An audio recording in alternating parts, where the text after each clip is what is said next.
Good day, good people. My name is Brad King. You are listening to the Downtown Writers Jam video podcast. Max and Dog and I are coming to you from deep inside the jam bunker, and if all goes well, this will be the last time that the glare is on the window as we get new blinds next week. It's very exciting. It's also good because this morning I found out my bathtub is leaking into my kitchen. So one step forward, one step back. Very excited to have Kim Catanzarite on the program today. She is the author of They Will Be Coming for Us, which comes out on June 1st. Kim, her fiction and poetry have appeared in literary magazines like the Evansville Review, Emory's Journal, and Sixfold. Most recently, she's had flash fiction that won the first prize in the Fish Publishing Contest. And she's had two earlier manuscripts that if you listen to the program, you know, first books are always like the fifth book that you've written. She had two manuscripts that were shortlisted for the Faulkner Wisdom Competition, and she won the South Carolina Short Story Contest twice. She's a freelance editor by day, and she's worked with places like Writer's Digest Books, Random House, Meredith Corporation, 10 Speed Press, and she's edited lots of indie authors. She is also an instructor for the Writer's Digest University since 2015, where she teaches 3 copy editing courses. And I'm not sure, but I may have actually taken a course from her when I got certified as a copy editor. Before we get to talk about the book, there's some business that we have to handle. As you know, the Jam comes out every Wednesday. So make sure that you tell your friends about us and leave us a review wherever you listen to podcasts. You can also pop on over to our Facebook page, leave us a review there, or you can go to thewritersjam.com and leave us a testimonial through the contact page.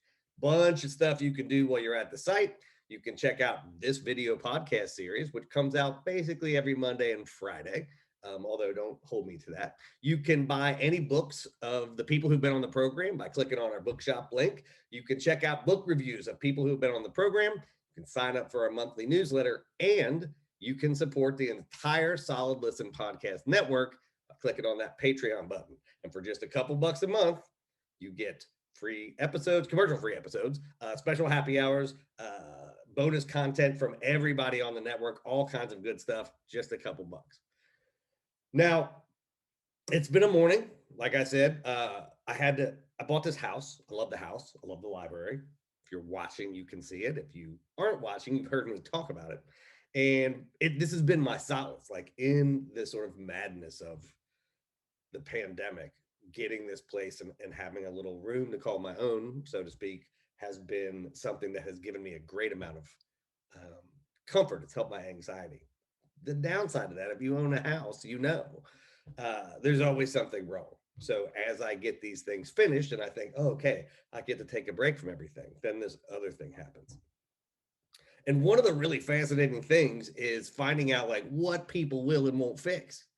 So I had a plumber here like last week because there were some little bubbles on the ceiling and it looked like maybe water was coming in.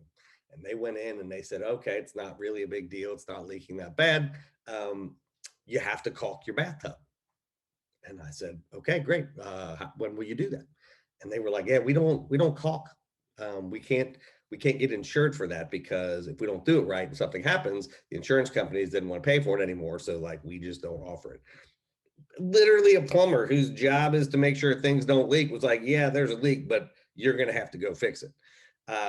I tried to fix it. Apparently I did not do a great job fixing it, or for all I know, it's something else. Like it's the bubbles down in a different place. So it looks like maybe it's not the thing that I caulked, but this has just been one of these really interesting things about home ownership that I was not expecting, that you would literally have contractors in here whose job it is to do a thing, who would say like, yeah, that's broken. That's a thing we should fix. Good luck. So that's sort of how things are going in the bunker right now. We will have blinds here in the next week. That's good, assuming they don't just show up and give them to me and go, well, normally we hang them, but we've decided not to. But I may have a new kitchen ceiling and some pipes. So we'll see how that all goes.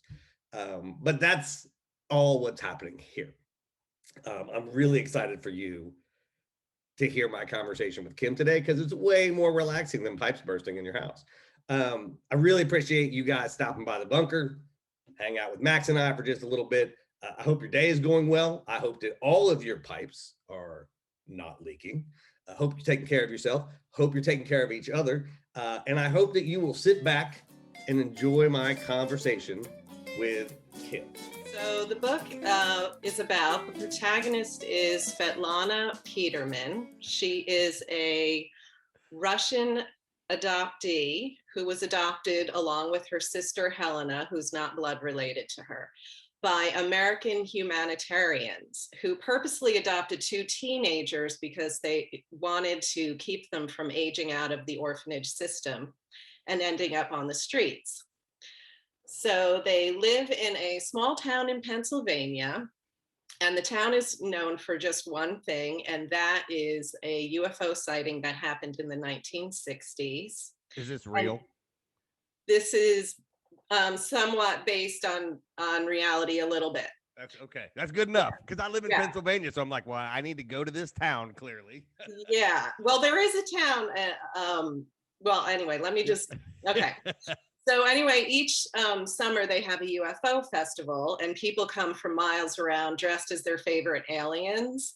And then they just do festival stuff like eating, drinking, but they also shoot up a rocket into the sky and stuff like that. Of course they do. And and at the start of the book, Svetlana's parents are leaving for they've left for another humanitarian effort. They're going to India, and they're going to be gone for months.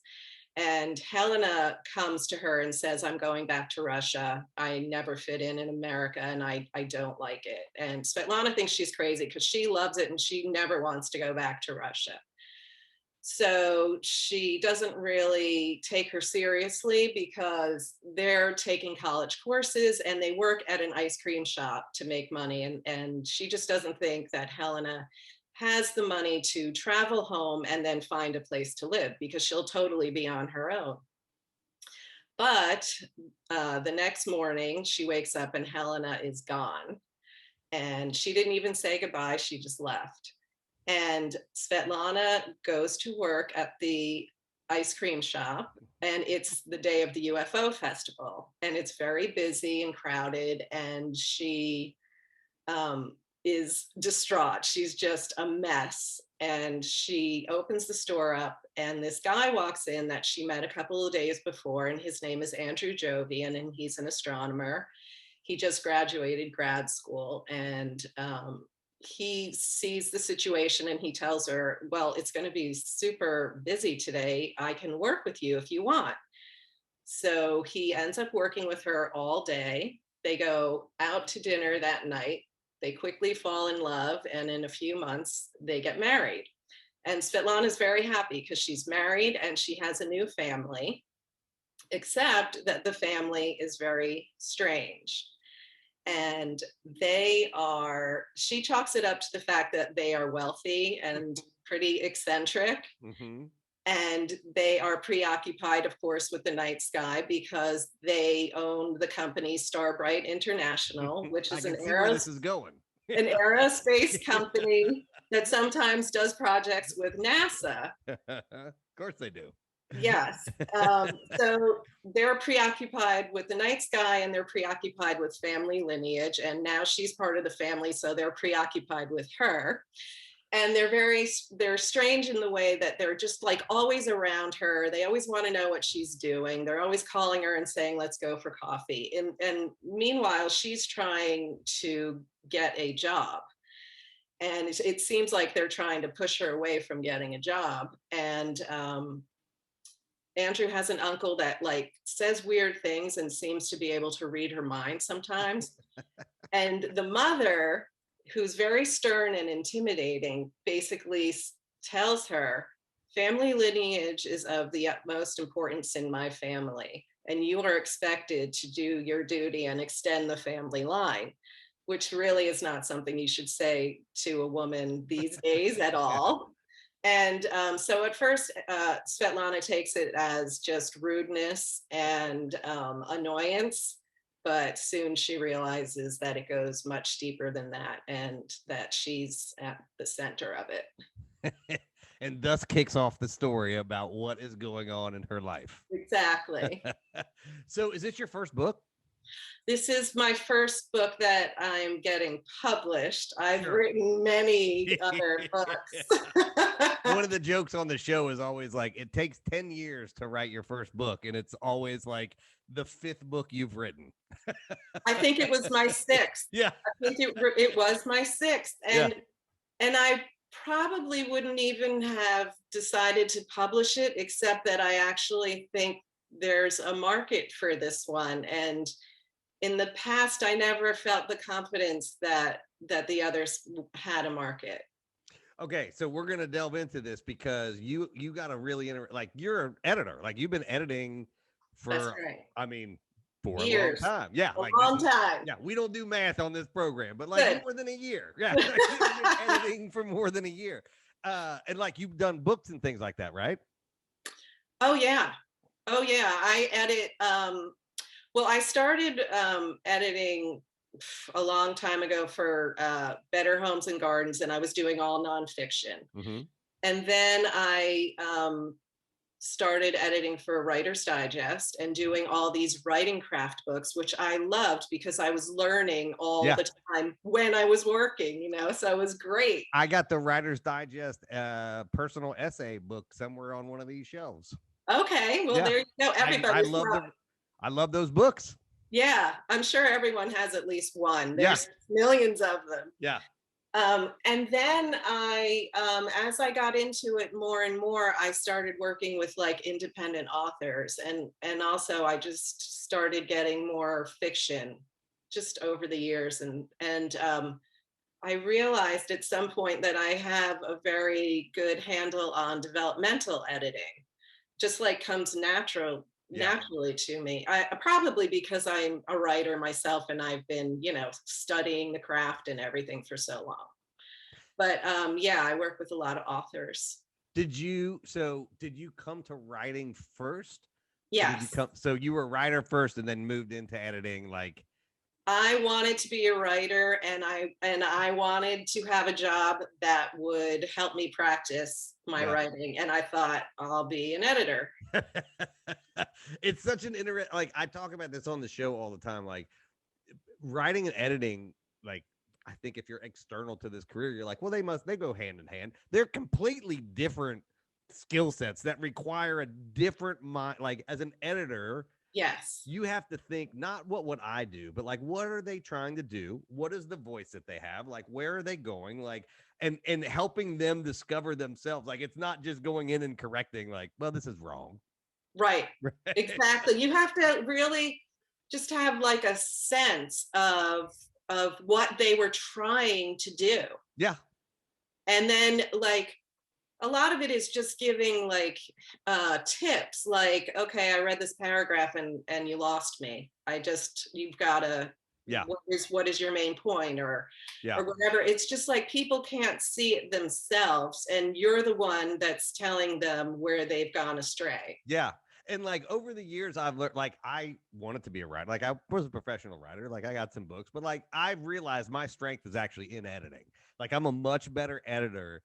And I seem to have an ability to navigate between like, well, I'm going to rewrite these 3 paragraphs to give you some momentum, like rewrite them if you need to, but like, I'm going to like, just say what I'm going to like, here's what I think needs to happen along with like, okay, now if you see this, here's all those things that I think you should do. Now ignore everything I wrote and write it in your own way. And like, yes, you know what I mean? Like, yeah, you give them the idea and you expect them to run with it. Basically. And like, don't like when I rewrite stuff, like don't put that in the book because that's my voice. It's easier for me to show you what I think you are trying to do. Yes. Yeah. It's so hard, right? Because like when you first start editing, you're like, well, I don't want to change anybody's words. And then you do it for a while and you're like, I'm going to change all of your words. Yep. It's actually, that's the point when you get good at it, you know, when you're not afraid to give your opinion and say, well, you were on to something here. You really need to keep going deeper. Stuff like that. Yeah. And like, I know as an editor, I get really excited when people find that groove, like when they're lost and you sort of come in with a flashlight and you're like, here's the way. And then you just see them like, oh my God, that's the way. And you're like, yeah. The other thing is because I'm a writer, I've had that experience where somebody gave that to me. Yeah. So like I want people to do that for me. So Yeah. then it makes me feel like, okay, well, this person's hiring me and they must want me to give them my thoughts. Yeah. So I'm going to. Sometimes, it's gonna hurt a little. Yeah. And they probably don't, most people when they get a manuscript that's been edited, they have a little freak out first Yeah. because they're like, oh my God, it's a disaster or Yeah. whatever. Anyway, that's what I do. When I get mine back, I'm like, oh my God, it's a disaster. I'm And a then fraud. and then I have to like take a little time off. Yeah. And then I come back and I go, what was I freaking out about? It's like, a few things, whatever. But I got Hemingway's quote somewhere back here. The first draft of everything is shit. And I tell folks, like, writing isn't the first draft. Writing is the 10th draft. Anybody can write a first draft. A first draft is easy. I mean, easy, right? it's fun too. Yeah. I think. Yeah, because you're like, fun. I'm nailing this. Like, this Yes, is what's happening. Like, everything's amazing. And then, like, you read it later and you're like, what happened? What? Yeah, like, none of this makes it. Like, I know for me, I always tell people, like, the story is the summary. Whatever you've summarized in your story is usually the thing that's most interesting and the hardest thing to write, which is why you just summarize it. So I'm always looking for those like jumps where people are like, and then some things happened. I'm like, hang on. What were the things that happened? Because I feel like it's like psychology. Like, that's probably where the good stuff is. Yes, especially if it's like a memoir and that's where 100%. They do not want to go there, and you're like back to that. Yeah, you have to go there. Yeah. Oh, everybody only cares about that. That's the thing that they care about. That thing you're avoiding. Yeah, and so when I ran the writing collective back in Indiana with my partners, we published books on our own, and like we did lots of collective books and literary journals and things like that. And we always told people we did professionalized amateurism. All of us were professional writers, but we did self-publishing. Like we would get people to submit essays and things like that around topics, and we'd publish books on that. And we hired a designer, and we were all editors, so we brought a level of professionalism to that's this. great. Yeah, and we were trying to explain to people, like, self-publishing doesn't mean like anything else. There's lots of flavors of it, but like these days, the technologies allow you to very easily build the kinds of stuff that you want to build. And if you're a professional, you can do it as good as anybody else. Definitely. I agree with that. And you're doing, like, you've not only written a little bit about this, but you're publishing your book. Exactly. And I mean, I like that, I'm an editor, so I know what to do and everything. But I also realize that when you're traditionally published, there's so many experts for like marketing and promotion. And when you do self-publishing, you've got to become that expert. Yeah. And it's not easy. And you're never really gonna make it to expert level. You're just gonna try and do your best. Right. And that's what I'm dealing with now. Like the manuscript part, I understand, I can do it, I know what I have to do. But the marketing part, it's just like, oh my God. Yeah. It's our friend, Jane Friedman. I actually hired her when we did the second edition of our book. The first edition was done by McGraw-Hill. And the second one, we got the rights back and we published it ourselves. I hired her to help us develop the marketing campaign around it. Like, oh, great. So she didn't do the marketing, but we just sat down and like went through like, okay, what are the ways to get the bookstores? What are the ways you get reviews? Like, should we be blogging in other places? And she literally helped us craft that, because I'm like, well, she knows. Yes. Literally her whole life is that stuff. So why would I try? Like, the money, we didn't spend a lot, but like the money we spent was well worth it. Oh yeah. Oh yeah. And that's something you should do. I mean, you've got to spend the money in the places that you really need the help. Yeah. Yeah. And it's, it's such a fascinating, the self-publishing thing. There's a great book called Write, Publish, Repeat. And it's I've heard about that. I give it every time I have a self-published person on the show. I'm like, you need to read this book. Oh, I will. I definitely will. Because the way in which they run their business, they were lawyers and they decided they wanted to be writers, and they treated their writing process like TV pilot season. So they would write all these first chapters of all these different kinds of weird ass books, and whatever would get people to buy the bundle, right? Like, so if you pay $12.99, you'll get the chapter every month. They said, if we sell 200 of these, we'll do the book. Yeah. And so they were like, yeah, I mean, like, it's very easy to look at that and say, well, that's not writing. But as a writer, I'm like, holy shit, you came up with 10 ideas, wrote 10 chapters, like you got feedback from your fans and then wrote the series, and that was how you grew your business. You can't tell me that's any different than how the Big Five operates. It's exactly how the Big Five operates. Oh my gosh, on a different scale. Yeah. And they did it themselves, and eventually quit their jobs as lawyers, and they wrote this book, and they're like, our wives thought we were crazy. Right? Like, but it's that thing you were talking about. Like, they were like, how do we make sure that like the writing we're doing is reaching our audience? And it's a lot of work to do that. It's the biggest challenge. I mean, think about it. Nobody knows. Well, I mean, it depends on what you have out there already and what you're doing. But otherwise, I mean, I keep trying to remind myself, Kim, there's a handful of people who have read your book. There's not a lot of people out there who know who you are, and it's like, if they don't know about it, they can't decide whether they even want to try it. So you have to be really patient, and this whole social media thing is just a nightmare for me because I never used to do it at all, which is what I hear people say all the time. Yeah. But I mean, in a way, it's kind of fun. It is kind of fun, but you can really, I see now how you can really get sucked into just scrolling all the time. 100%. The interesting thing about what they do is that for them, it was write every month, like always have new projects coming out. Oh, yes. Find out which one of the things are that your audience is willing to pay for. And then write those things. And then you begin to develop, like, you just think of a constant TV pilot season with what you're doing. And I was like, well, that actually, like, they put it in the TV framework. And I'm like, well, that actually makes sense. And then sort of weirdly, as I've interviewed TV and film writers who have transitioned into books, they've all said working in TV and film made writing so much easier because it's such a visual scene medium where there's a framework, right? There, every 7 to 12 minutes, there's a commercial. Like, you can't say like, well, this scene needs to be 15 minutes. Right. The network's like, yeah, it doesn't. Yes, exactly. They're very strict about all that kind of writing. Yes. And so it just like, it is like, as writers have struggled to figure out what does this self-publishing look like, I'm like, oh, I think TV might have figured this out. Mm-hmm. Right. Well, definitely. And you do see like a lot of self-publishers are the ones that have the series with, 10 different books in it.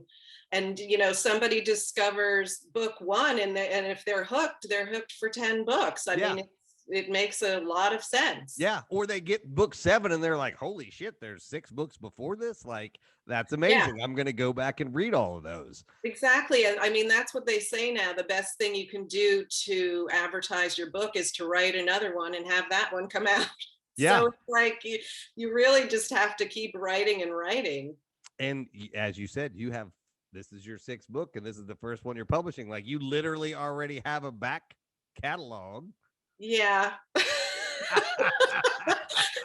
I don't know if I want everyone to see those, especially the early ones.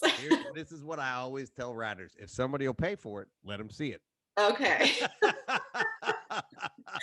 But that sounds a little scary to me. I don't know. It might like tarnish the other books. Well, the nice thing is you can go back and re-edit them. Nobody's seen them, so you can go back and fix them. I know. Have you ever tried to re-edit something that was really old, though? I mean, like, I've tried to, and I just lose steam on it really fast. I've never opened a book that has been published that I've written. I find there's no reason for me to ever look at any of that because all I'll do is be mortified by. Oh, and you'll say like, oh, why did I? Yeah. Okay. Yeah. I got it.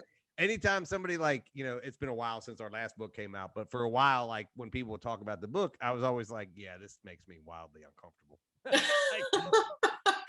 Like when you write it, all you think is like, I know all the things that we could never really fix. Like, I know the stuff that like, I don't think is a good, and ours was nonfiction. It's like, well, you're sort of stuck with what happened. And there's Yeah. only so many ways you can do that. But I always see the flaws in what we've done. And I'm never like, oh, brilliance.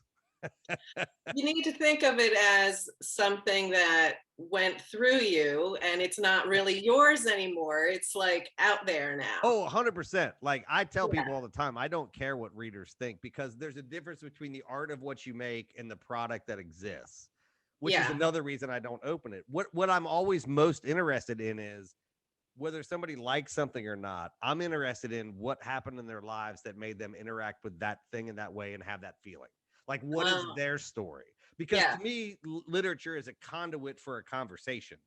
It's not, I don't need somebody who's not a writer to tell me what they think about my writing. I mean, it's fine that they do. I just don't care. Yeah. I am Well, wildly interested in their story, though. right. Does that make sense? Yes, it does. How are you then? You don't like look at any reviews? No, God, no, don't do that. No, no, please don't ever do that. Absolutely not. Get a friend to scan those for you. Yeah, I don't know because then I'd be bothering my friends. I don't know what to do. It's like I really don't want to read anything really mean because it will, I know it'll Yeah, hurt. It'll hurt a lot. And even if I like had a stunning, wonderful review, right. I would only be thinking about that horrible Yes. one. Yes. It's what writers do. I'm going to, Yeah. it's why I don't pick up the book and be like, oh shit, that sentence is terrible. Like, and then I won't Yeah. sleep for a week. Like, how did you write that? You're not a professional. You're the worst writer ever. Oh my God. It's the inner critic, but you Yeah. have to tell your inner critic to calm down. Well, what I learned at Wired was, I called it my fuck you coffee. Every day I'd come in and I'd get coffee and I'd open up my computer and I would read my email from the stuff that I'd written yesterday. And I would have 50 to 100 emails and most of it would be like, fuck you, I hate you, like your writing's terrible, you're Oh my awful. God. And I replied to everybody, like always very nicely, like, thanks for reading, like, appreciate it, sorry you didn't like it, whatever. And probably 90% of the time I'd get horrified emails from people who would tell me like I was having a bad morning or like my father's sick and like this just was up and I just unloaded. Like, so I actually look at those kinds of things on the internet now very differently. I'm like, oh, this person is not mad at me. Like something, that's why I'm interested in like, what is it that happened in your life that made you interact with this thing in that way? Okay. Okay. Like that story, I'm like, well, that's, I know I got a bunch of readers at Wired because I'd see them signing up for like my newsletter at Wired, like after that interaction. I'm like, oh, they're horrified and now want to support what I do. Yeah. Isn't that interesting? Yeah, it was, I mean, also I'm a white man on the internet. So like, I suspect that my interactions are different than almost everybody else's because I'm Yeah. not dealing with misogyny and racism. And like, nobody was sending me dick pics at Wired.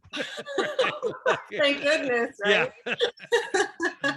But it is like the self-publishing world, I think, particularly for like when you make that decision to do that, I just think is such a powerful tool.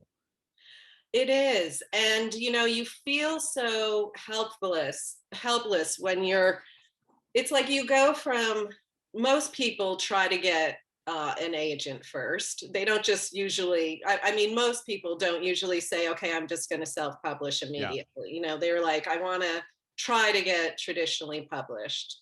I mean, unless it's a very specific kind of book and you're going to self-publish it immediately. But you go from querying and feeling bad a lot of the time. Yeah, like all the time, basically. Like all the time, basically. And these days you don't even get answers from queries, or you get a thank you, but no, thank you. This is a form letter type of thing, which also makes you feel bad because everybody else talks about how they had a really nice note from the editor. And I'm like, I never got that. And then you go to, okay, I'm going to self-publish, and suddenly you're moving, like it's moving forward and you're so excited and you're like, I got a cover and I got a review done by a professional and it was good, and you can feel good about yourself again and your writing and your book. And you get to control it, right? Like, and you can control it. Yes. But like, I know when our book came out, like John and I, like we fought about the cover with McGraw-Hill and I was ready to walk away. I'm like, I didn't spend all this time writing this thing to have a science book cover be Yeah. the cover of our narrative nonfiction book. Right. And like Exactly. it is nice to be able to control the aesthetic and figure out what editors you want to work with and like how do I actually want to frame this marketing, because that's the art.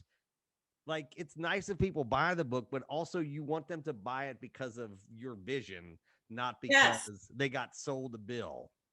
Exactly. And, I think it would be really upsetting if they picked a title that you didn't really like or a cover that you didn't really like, and there's not much you could do about it. And that would really be upsetting. And Yeah. also, they might also want you to rewrite the book in a huge way. Yeah. And a lot of people have to do that. And Yeah.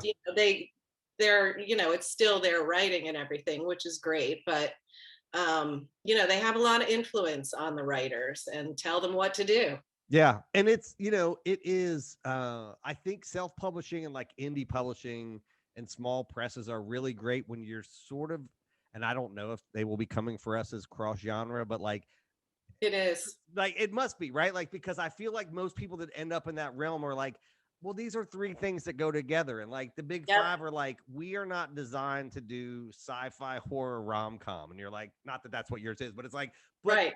but there is an audience of like weirdos that like that stuff. I know because I wrote a book about it.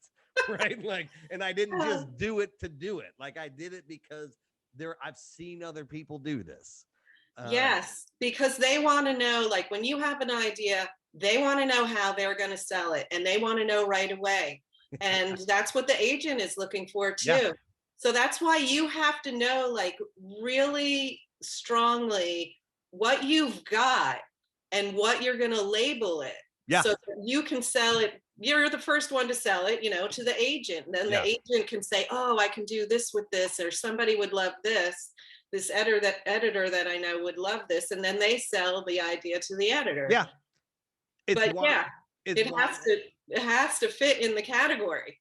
It's why, and this is how we're gonna end. And you may not like this, but I thought it was utterly charming. Like it's why when I was like, well, we're gonna start by talking about what the book's about, and you're like, well, I'm gonna talk for 3 minutes about what it is, which is the antithesis of what they tell you to do in a query letter, right? Like you need to be able to do it in a sentence and say this book is this.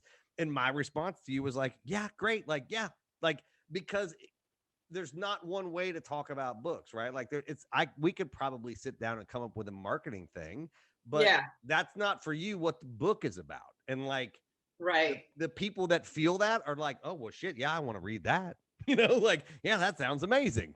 Exactly. Yeah. I mean, like with the elevator pitch, you're supposed to do it in like 3 sentences. Yeah. Which is incredibly hard. It's kind of like writing a haiku or something. And if you don't think like that, and if like the world you're creating is, if you're world building and you're like, yeah, like the interesting part about this, we talked about Whitney Hill, like she has this entire world that she's created, and the books that happen in that have through lines, but like you read that series because of the world. Yeah. Right. And so like that's not an elevator pitch. Like you can't, Star Wars isn't an elevator pitch. Like right. There's 50 million shows and movies about it. It needs setup. It needs a little bit of setup to like, hook the possible reader. So yeah. It is why I love having people from such different backgrounds, publishing backgrounds on the show, because one, the regular people don't need to know about this because it's not really something they work like. You don't go to the bookstore and you're like, I want to get a self-published book. But it is, the books are so different, right? Like in the ways in which the people tell stories is so different. Like I just love the fact that we live in a time where people can build their own stuff and they don't just have to go through the keyhole that's very small and limits the kinds of stories that are there. It's great. It's opened up such opportunity for everybody. Yeah. And it's so I lied. This is the last thing. Did you query your book first, or did you I did. Yes, I did. I queried for I don't know how long it was, but it was at least it felt like forever. It felt like forever. It was at least 50 or 100 agents, which probably is not a lot compared to what other people do, but I only got one response. Yeah. And, and then it was a no. And I was just like, you know what? I can't wait 2 to 3 more years to find out if I'm going to get an agent. And, people that don't know the industry, you hear 1 out of 100, and like people who are not in the industry would be like, well, that doesn't sound like a very good rate, which is not. Yeah. But also, like, you're not going to get a response from agents if it's a multi-genre query, because they're not looking for a tiny publisher. They're trying to figure out, can I place this in some, right? So like, we value, like, as a writer, you value the responses. Because I got a 40% response rate from agents for my book, which never got picked up. Like, and I had long letters from agents that are like, this book is great, it doesn't fit right now. And I told folks, like, all I learned from that is what I already knew about the book, right? Like, all you learn from the querying process is like, oh yeah, the big publishing houses don't want a multi-genre. It has no bearing on whether the book is good or not. It has a bearing on, can the book be marketed in a mass way? Right. There's something else you can do too, is you can enter some contests that read like the first 3 chapters. Yeah. And places like some of those contests, they have the judges give you feedback. And, if you get strong feedback, then you're doing it right. Yeah. I mean, for me, the query process really was like, oh yeah. No, they've told me exactly what I knew about the book. And that gave me confidence to know, like, yep, I'm going to do this in the way that I want to do it and not this other, right? I'm sure. And exactly. you have that same kinds of things. So it's why I love having self-published people on here to sort of pull that veil back and go, yeah, there's a lot of shit going on here. Right? With this, like, this isn't just like, I've decided to write a book and I'm going to publish it. It's like, no, that's not really what self-publishing in a professionalized way looks like anymore. No, you are a miniature publisher. You're still doing everything that they do. Author, publisher, marketer, CFO, all of the things. So this has been lovely. This is actually way longer than I normally talk, but you are utterly charming. They Will Be Coming for Us is out June 1st. And where can people get it? They can get it on Amazon right now. I'm also going to be set up with Ingram Spark, so hopefully it'll be in all the places. I hope so. Yeah, it's good. I've used Lulu. That's Lulu and Ingram Spark are the 2 things. Like, you're using the real, like, they're great. Yeah, they do international bookstores. So and it gets you in the libraries and all that kind of stuff. Like, they're wonderful. Yes. Yeah. Libraries are very important. A lot of people don't know that, but yeah. Well, that is wonderful. I am really excited to get the book and read it. It's just been such a lovely conversation. Well, thank you. I enjoyed it. That was Kim Catanzarite. Her book, They Will Be Coming for Us, comes out on June 1st. Before we get out of here, just a couple reminders. If you like what you heard, do us those 2 favors that I talked about at the top of the program. Tell your friends about us and leave us a review wherever you listen to podcasts. While you're at it, don't forget to check out the other programs on the Solid Listen Podcast Network, including the flagship Mother Mass Sleep With podcast with our host and Solid Listen Podcast Queen, Molly McAleer. Don't forget, we got video podcasts coming out on the Solid Listen Network YouTube channel, basically doing those every Monday and Friday as they come about. But you can also catch the audio version wherever you listen to your podcast. And the Jam is now out on Wednesdays. So make sure you get yourself subscribed so you never miss an episode. And remember, you can always catch us on Twitter and Instagram at The Writers Jam. Until the next time, I will see you around the internet.